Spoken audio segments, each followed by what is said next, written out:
39,000 around there, right? Yeah. Yeah. 39,000 after, the taxes, the closing costs, and all the little knickknacks that come along. So yeah, 39K. Yo, what's up, everybody, and welcome back to the Deal Divers podcast, where we deep dive actual closed deals to uncover the knowledge and the gems that you need that you can use to help close your next wholesale deal. This is episode 10. We're on episode 10 of the Deal Divers podcast, so make sure you guys like, comment, and subscribe to the channel. And this episode is very, very special to me. I have a very special guest who just closed his first wholesale deal, for $39,000. Now, I don't know about you, but my first wholesale deal was only for $3,000. But my guy Faraz, he closed his first wholesale deal for over $39,000, and he is on today to break down how he actually got that deal done. So make sure you guys grab your notepads, grab your pens, so you can jot down some of this information and learn something from this deal, because there's a lot of lessons that Faraz learned from this deal that I'm sure you can take to apply in your business and make sure that you close your next one. So without further ado, I'm gonna do no more talking. I'm gonna introduce my guy, Faraz. Man, welcome to the Deal Divers podcast. How you doing, brother? I'm good. Thank you for having me, Ty. I'm glad to be here. Glad to share some of the experiences that I went through with this deal. Hopefully it helps other people and motivates other people to keep pushing and to get on the phones and make some deals. Absolutely. So let's go ahead and start from the beginning. Well, first off, like, what market are you in, and what market are you working in right now? So I'm in Georgia, specifically in Gwinnett County, more specifically Buford area. It's just kind of where I'm at, and so it's just kind of convenient for me. Uh, Generally, I started this off like just driving around, looking, and I found a lot. Mm. How did But you I get mean, into how did you get into wholesaling to begin with? Like, what were you doing right, before wholesaling? uh, And what got you to pursue right. wholesaling? Well, I mean, I'm an engineer by day, so I do that. So what got me into wholesaling? Well, unfortunately, I was going through a divorce, and I think we all know the financial burdens of that. And so I'm just start thinking like, how can I make some money outside of my 9 to 5 Mhm. uh, to just kind of rebuild? And so I just started, YouTube channels, just going through YouTube, looking at rehabs, fix and flips, and then stumbled across wholesaling, which kind of really aligned with what I was trying to do because I didn't have the cash to buy, fix and flip and all that, or buy a rental property, and it's kind of like the long game. I kind of wanted to make some money, generate some income uh, faster. And so that's what really appealed to me when I started learning about wholesaling. And so I just went down the rabbit hole and constantly finding videos on YouTube. And then I came across you. Um, I think I think I was trying to buy the land off you. I think you posted something on Facebook, and I reached out. I remember And that. I uh-huh, remember that. yeah, Yes.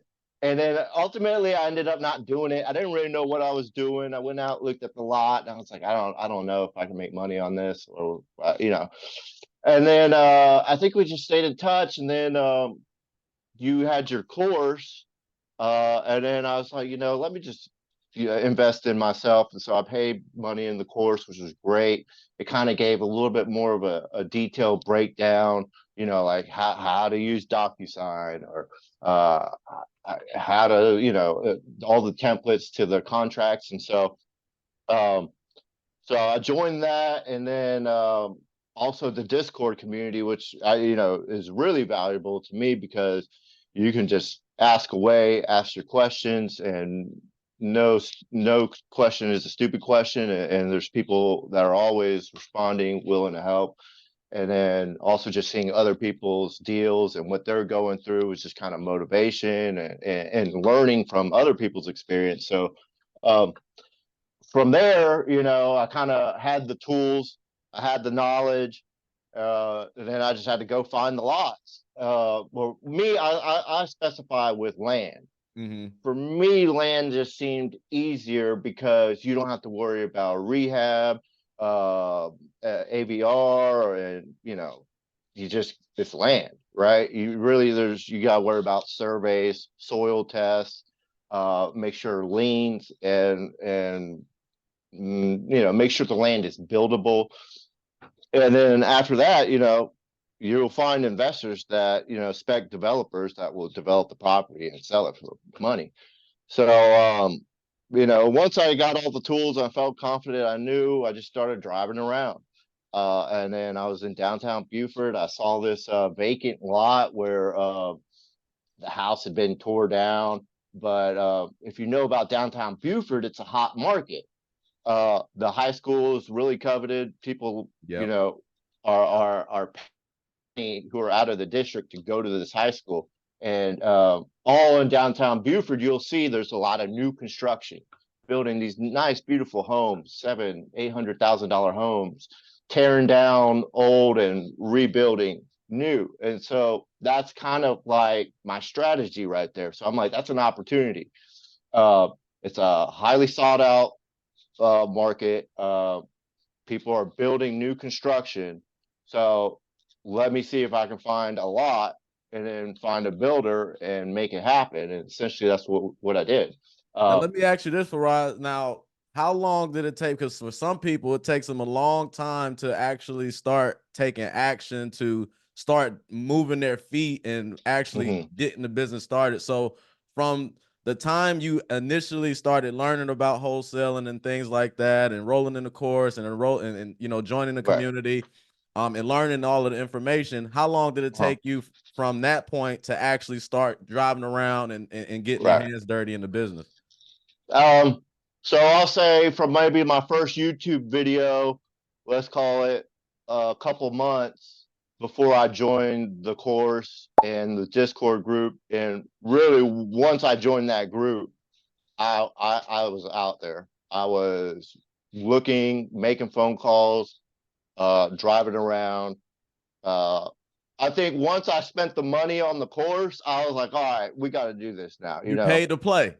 Right, right. I mean, in my mind, that was the moment where I'm like, all right, this is going to be more than just, going down rabbit holes on YouTube, because I'm paying good money here and there's good information and there's people here that are doing it, and it's time to move. So, I mean, as soon as I joined that group, that was like the moment I started moving my feet. And how long Uh, how long was it from when you first started driving around till you found a lot? So let's go into like the actual deal details and talk about right. that. When you first started, and Hmm. how long did it take you to find that first opportunity there? Well, there was one before that I had came across. I don't know if y'all remember on the channel. I was a little over my head on that one. It was Yeah. 24 acres in the Beaufort area, and there was another 4 acres in front, and it was a lot of challenges for somebody doing their first deal. A lot of obstacles. There were streams running through it to figure out if you can build on 24 acres. There's a lot to that. And so that probably took up maybe like a month or two of my first when I first started. So then probably like after 2 3 months, that's when I was like, kept on looking. So I went, drove through downtown Beaufort and saw that lot. And so I'd say probably about 3 months is when I found that specific lot. And jotted down the address, went back to my computer, started researching. I was using like the Gwinnett tax website, the GIS Hmm. website. And from there, I was able to find a name. And then from there, I took the name, I was using been verified, which you can run people's names and find addresses, find phone numbers, find relatives. From there, I found that the owner, the lady that was on the title, she had been passed away for like 20 years, and so just kind of went down the list of all the relatives. Mm-hmm. And luckily, I mean, it was probably like the second number I called. I got a hold of one relative. She lived in Texas. Uh, I pitched it to her. I told her, 50,000. I'm willing to give you a cash offer, 50,000, no closing costs. All you're responsible for are the back taxes that are owed. I found through my research that there was liens on it. You can find that all on the tax commissioner website. Mm-hmm. Uh, and so I found there's like two or 3 years of liens against it. And so, I use that to my advantage because I'll be like, look, at any moment, the city the county can take this property and put it up for auction. And then, you're going to have a harder time to get what's owed to you as an heir to this property. Uh, so she agreed. She was like, yeah, 50,000, let's do it. So boom, I Let me went ask to you this real Europe. quick. How did you come about making that offer? How did you come up with that 50,000 as Right. the offer Good price to question. give them in order for you to Uh-huh. make money on it? So what I did was I would go, I'm trying to think which I think I was using PropStream or even Zillow. I would find the new constructions in the area that were on that street, and I would look at the history, the record of that, and from there you can kind of determine how much they paid for the lot, Mm-hmm. and then you can see when they built on it and then when they sold it. And so you can see like differences in the money someone paid for it, so you can kind of deduce like, hey, this is when they bought it, the land, and this is when they built the house and sold it. And so I was able to kind of figure out like, hey, people are paying about uh minimum 100,000. Mm-hmm. uh I was seeing things for 140 for like half acre, less than an acre, like it's a hot market. So I just threw 50,000 out there, low ball, and let's see like where it goes, like, Yeah. because I'm thinking along the lines, if I make 5, 10,000, that's a good day. Mm-hmm. Uh, well, she took it. She was like, okay, 50,000. Like that sounds great. I'm like, okay. She was in Texas, so she was out of state, and so I got her under contract. And that was in June of 2023. Submitted the contract to the title company. They ran it, and from there they can tell that the owner's deceased, and that's when they told me in order to sell this property or to complete this deal, um excuse me, either A, they got to go through probate, which is Mm-hmm. consuming. It costs a lot of money because it goes through the courts, and the courts kind of determine like who gets what and how it gets split up. Or you find all the remaining heirs that are Living. entitled to some of the property, the funds, um, and you either get them to sign a quit claim deed, meaning they relinquish their interest in the property, or you add them as sellers, so they all get the money split. And so that's where a lot of the time took, because she was being sneaky. She didn't really want to spend it. There's a conflict between the family. Like she's kind of like the one that I got was kind of like the outcast, and I was kind of shady from what I understand. Uh, and so it took a long time for me to kind of get things going because of that speed bump. As a problem I had to solve, I had to solve it. Uh, Right.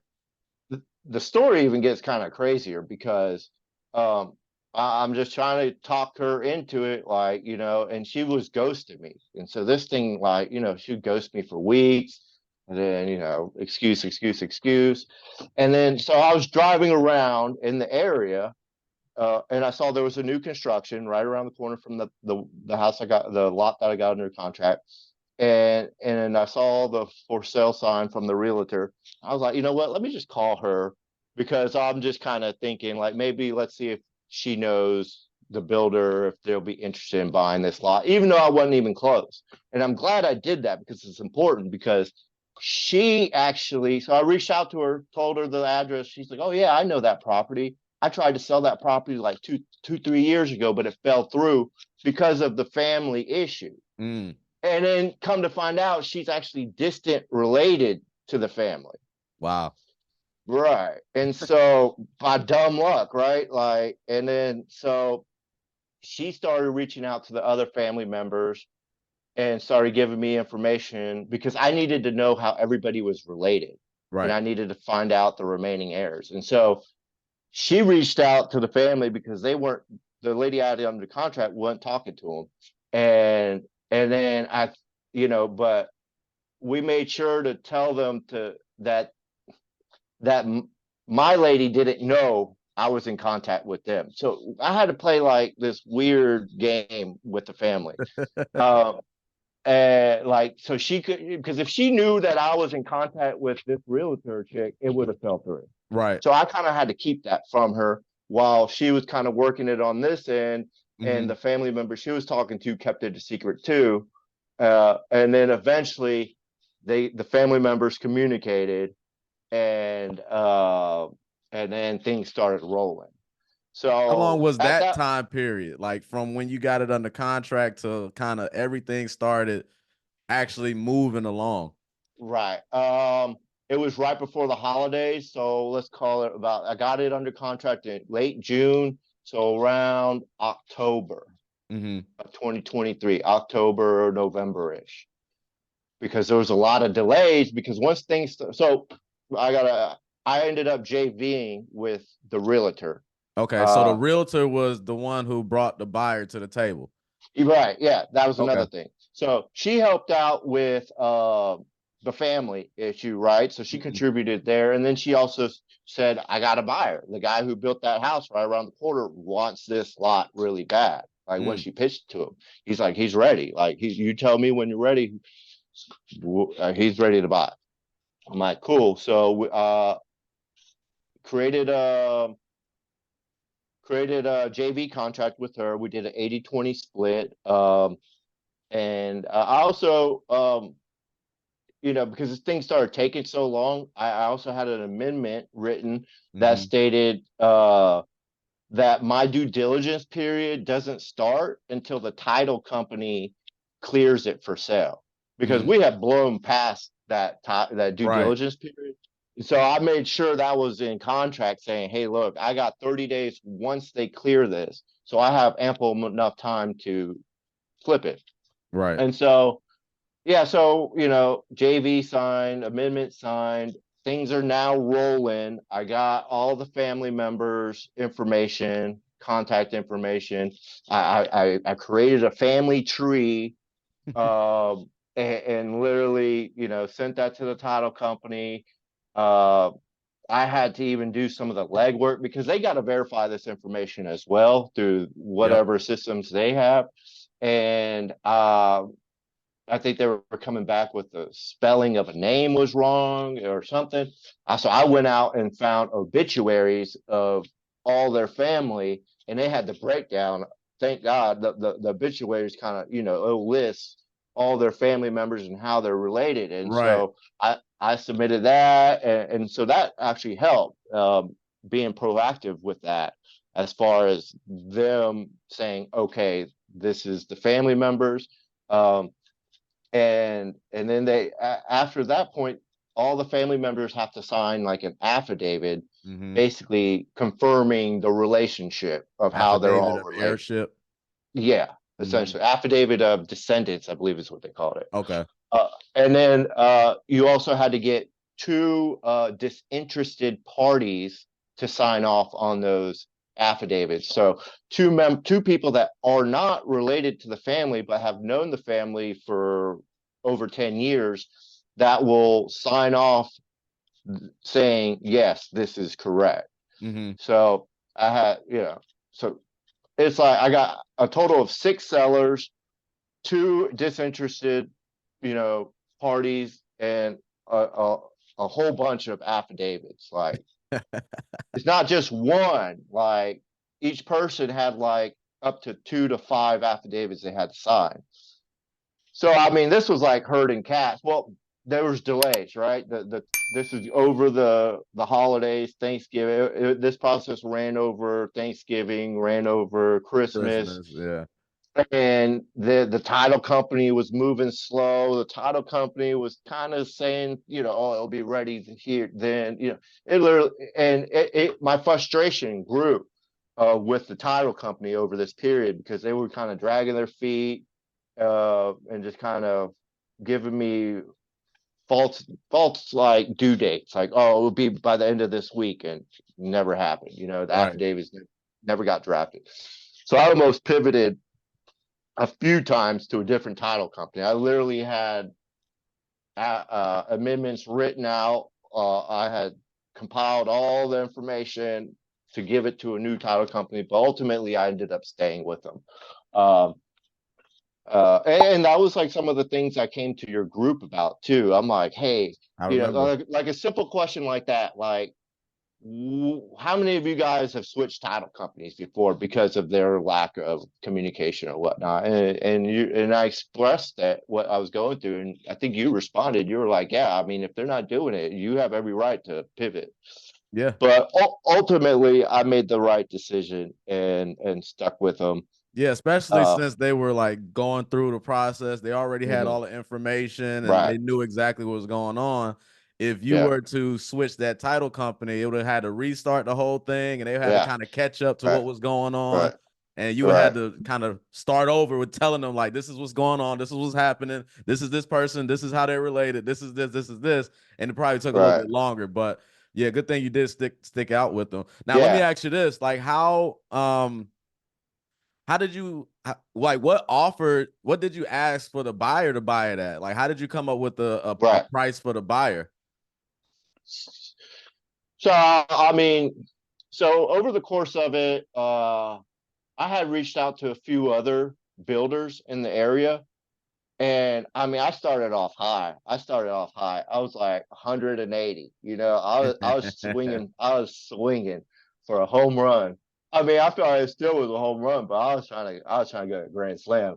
Um, I told him 180, and that builder who I reached out personally, you know, it basically kind of went down to 130, and so that's kind of where I figured out, I think 130 might be market price. I think a builder will take 100,000 and feel good about it, Hmm. because he told me, I remember him saying something specific. He's like, well, I just talked to my partner and we just sold a lot for 130 that was just like that. So that when he says that, that tells me he's more like at the 100,000.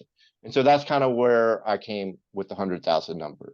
Yep. And you told Uh, the agent, the realtor, and the realtor mhm, told the buyer. yeah, right. And he was down for it. He was good for it. But so fast forward, we are now, in it's now the New Year's. Uh, I mean, we just closed this week.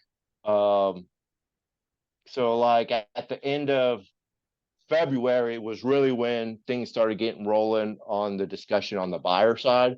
Um, Mid-February, about basically the month of February. So the realtor gets her people to write up a contract, and it was a GAR contract. So Mhm. I learned about what that was. Literally learned as I go. Like over the course of this deal, like mind you, I'm asking. I had no shame. Like I literally would ask questions to the title company, and I'm sure they probably rolled their eyes a few times, like, this guy again. But hey, I mean, I'm learning. I'm asking questions. Right. Um, That's what they're getting paid to do. You're paying them closing costs and everything else. So that's what they're supposed to do. One thing about me, I mean, I don't have any shame in asking questions either. If somebody if I need a question answered and I don't know the answer to it, I'm gonna go ahead and ask it because that's how you get the answer. If you sit right, there and don't ask your question, and now you don't know the information and you don't know what to do. So right, absolutely ask questions. That's the most important thing you can do. right. Yeah. So I mean, I was asking them questions. I was asking you guys questions, and I was learning. Um, So we're in February. We're talking to the buyer, the builder is in play. Uh, they write the first contract. And I was pretty dead set, like I want 100,000. And so here was another learning experience, like, there's a 6% realtor commission on that. And I'm like, yeah, maybe the realtor lady should have explained that more to me. I was like, no, I'm not trying, like, he's supposed to cover all the closing costs. And Mm-hmm. so I just assumed that the realtor's commission is part of the closing costs. I'm like, no, that's not what I want to pay. And so that's when he realized my inexperience, because Mm. that's kind of separate, right? The commission is one thing and the closing Yeah. costs are another thing. So I Yeah. learned that as we went. And so he thought he could take advantage of me because I signed the contract, and it was on him to sign and complete it. And mind you, I was asking for I wasn't going to pay half, the 3% on the commission, and I wanted 100,000. And so he was like, he came back at me and was like, I want this contingent on an appraisal. So in my mind, that was his way of like coming back at me and to nickel and dime me down. Yeah. Yeah. Because land, from my understanding, land's always going to kind of not account for really what the market's paying for it. Right. So it's going to come down lower. You know what I mean? So 100%. I already knew what he was going to do. And without hesitation, and so I forgot to mention, over the course of this, I had got in contact with an old friend of mine who now is a builder. Mm-hmm. He's building houses and stuff. And so I remember that conversation, and I remember telling him what I was doing. I remember him saying, "Hey, if you ever find anything, just let me know. I'll take a look at it." I was all right.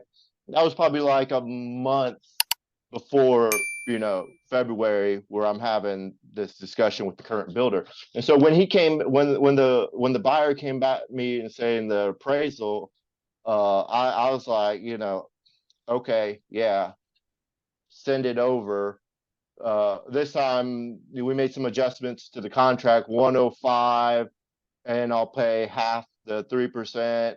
Mm-hmm. And then, but while they were getting the second contract, I pivoted, called my builder friend, and then he was like, let me come take a look at it. Went, met up with him at the lot, and it's a beautiful lot. It's right next to the high school. They just put a new walkway in the front.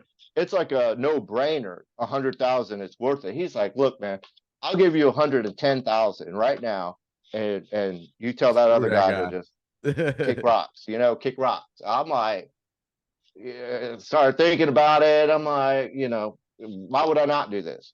And I'll list the reasons why this was way more beneficial. If I was going to stick with the first guy, he was going to nickel and dime me, for one. Mm-hmm. Uh, Two, I had to use transactional funding to complete that deal. And Mm-hmm. so, for the people who don't know, transactional funding is when you get a company to loan you the money for the day to complete the first part of the transaction.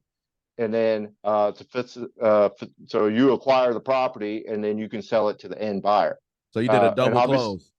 I did it. Well, yeah, I did a double close, but that I would have had to get exactly double close.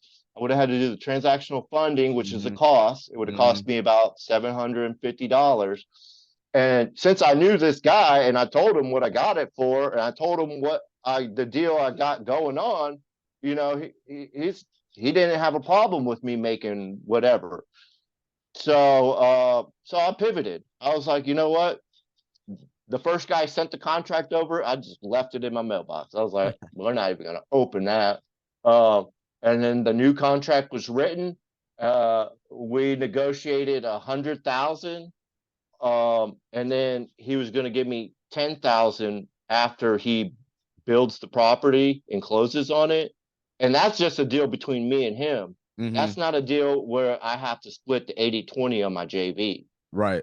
So, and on top of that, since we're cool, he was going to let me do pass through funding.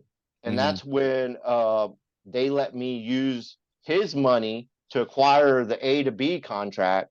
to facilitate the total transaction.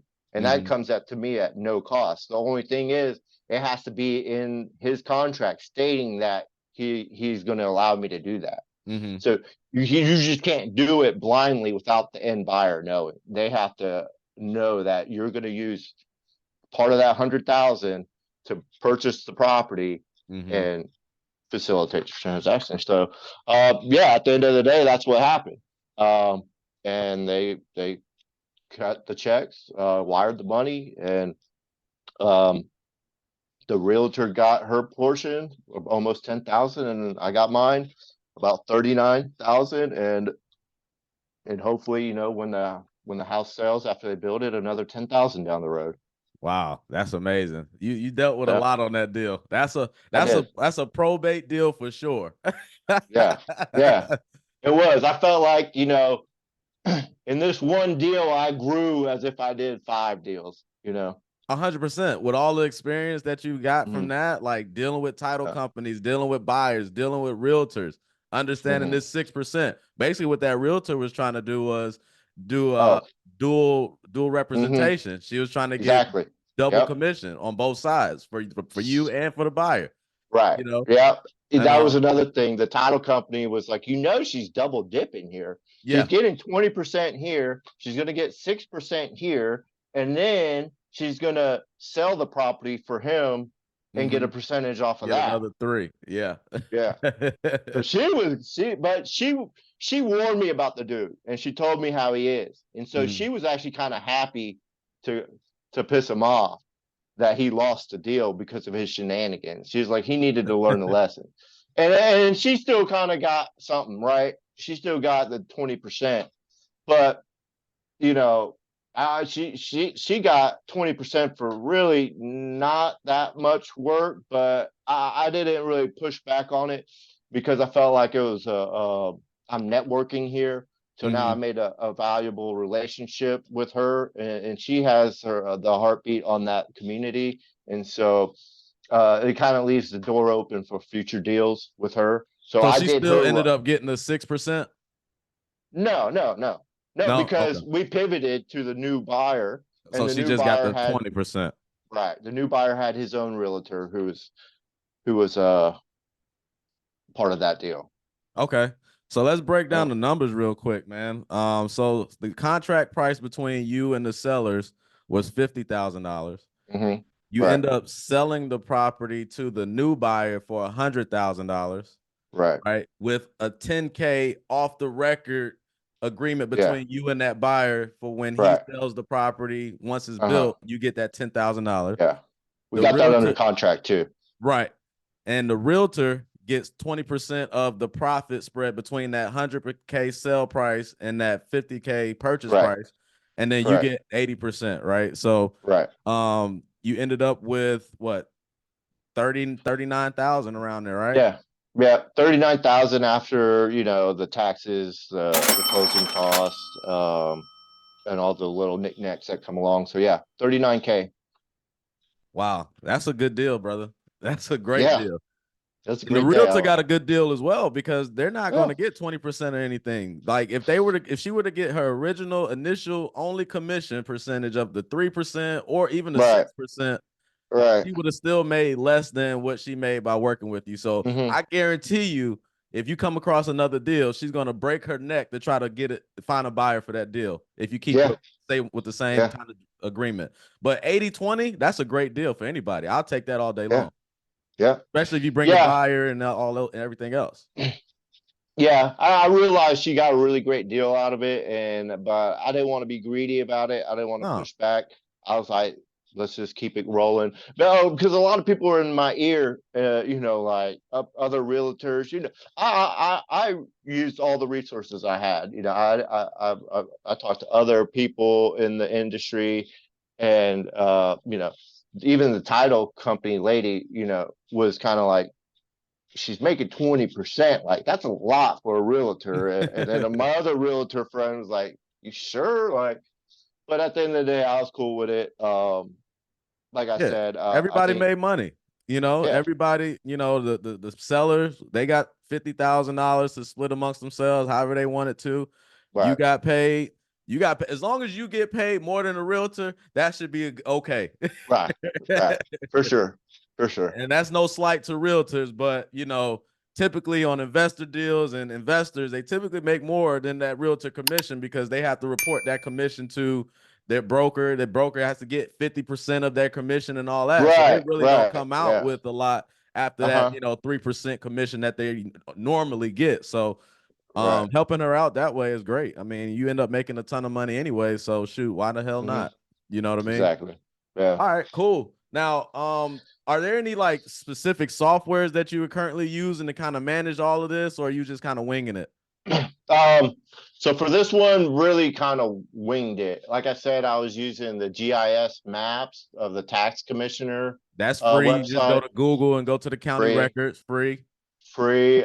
Been verified. I use that to identify to locate the buyer. That's probably like $16 a month, but um, and then I did start using PropStream, but that didn't really help me with this deal. So that's kind of like now it's like the next step. What am I going to do now? And you have a section in your course where it talks about setting up your CRMs, your Mhm. text messaging, your text blasting, and all that. So that's kind of where I'm gonna start focusing in on and expanding and try to get some more leads that way. Because so Mhm. far, like I've been doing it in this manual way where like, hey, I see this property and I become hyper focused on this property, do the research only to come to a dead number. And then Right. it's like, so so I'm gonna brush up, I'm gonna revisit your course and then also utilize the resources in the Discord group and start setting up those systems.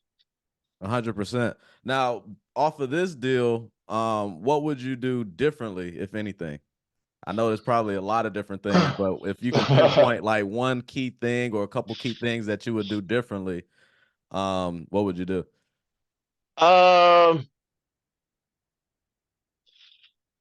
what would I do differently?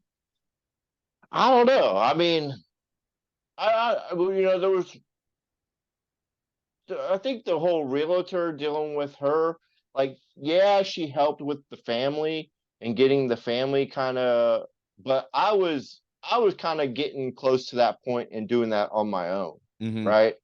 And then at the end of the day, I found the buyer on my own, Mm-hmm. and so when I called her number, you know, I mean, I have mixed feelings about it because I networked and I made a new a new contact. Yep. But I felt like you can always find who built that house and Mm-hmm. then bypass that realtor and Yep. not have to deal with breaking them off something and work directly with that builder. Mm-hmm. Uh, and so, I mean, it worked out this time, you know. So, I mean, maybe reach out to the builder and try to offer it to them. But First, again, before getting to the right, realtor. Yeah. right, because I could have bypassed her and just dealt directly with him. Mm-hmm. But again, she did help out, with a little bit on the family side, and so something else, kind of maybe just be a little bit more patient. You got to be patient. I felt like there was times I got really frustrated with either the title company or the family because they weren't moving at the pace I wanted them to move. And Mm-hmm. so, for your own sanity, is just kind of woo-saw and just let it be and let it take its course. You can't really push it. You can push it only as much as you can. At the end of the day, it's gonna move at its own pace. And Right. so, for your own stress levels, of your own sanity, just kind of just let it. It's gonna happen, And so, like in the back of my mind, I'm thinking, oh, 50,000, 50,000, 50,000. Right. And I guess that's something that happens with inexperience. So, like maybe a more seasoned guy like yourself or the people in the group, they kind of know and they just kind of let it be and let it take Let its it play course and out. let it happen when it happens and not get all stressed out and worked up about it. That's a big one. That's a big one. Yeah, So on because you this, can see that it's that carrot at the end of the stick is like right right, there. And you like, oh, right, come on. I just need this one piece to complete the right, puzzle. or Right. get the next piece of the puzzle so it can move across the finish line. So Right. you're like, it's just anxious. There's a lot of Right. anxiety, right? So, Yes. Yeah. uh, Yeah. all right, great. Now, Exactly. what are like a couple pieces of advice that you would offer to someone who is looking to close their first deal like you have? Like, what are some things that you kind of can some tips or some knowledge or Yeah. some experience that you can give them? Um, just kind of keep your eyes open for opportunities. Use the resources you got. You know, if you got people in your network that are in the industry, whether they're builders or realtors, uh, reach out to them for any questions that you have, or join groups like what you got going on the Discord channel. And you know, because in the beginning you really don't know what's going on, and you're trying to figure it out, and then you come across a lot of little details. And so I would say just utilize your resources, be creative about it, you know. Like if you do see a house for sale in the area, you know, reach out to that realtor and see what she says, and you know, you never know where it can lead. uh, so I'd say just try to be resourceful and ask questions. No stupid question is no question is a stupid question. Yeah, I preach that all the time. Like, no Right, question is a stupid question. The only stupid question is one that goes unasked. I preach right, that all the time. right. I Um, mean, what would you say like contributed to your success as far as closing this deal? Like, what are some, I guess, some YouTube people you were watching that inspired you? What are some things that right. you learned from them, like books, podcasts? I know you mentioned the Discord and the course and Yeah. things like that, but anything else outside of that? As far as things that honestly, uh, being in the corporate world, I think has given me the ability to be comfortable when speaking to random people. Oh yeah. Uh, and so I was able to, you know, really kind of utilize that skill, and fake the funk, like really act like I knew what I was talking about, and get the job done. So, you know, being comfortable on the phone, being able to speak to strangers, and um, but you kind of got to build some base knowledge on what you're doing, so you don't sound like a fool, you know, because if you don't know what you're talking about, people are going to pick up on that. And Mm-hmm. so you have to do your research. You have to kind of be prepared, and then go out and have these conversations, and and speak with some confidence when you talk to people. I love it, man. Love it. Well, we're gonna wrap this thing up, Faraz. Yep. I mean, for anybody that wants to get in contact with you, whether or not they want a JV and find your buyer, use your buyer, right? Yeah. You know, and you guys can JV and partner up on deals.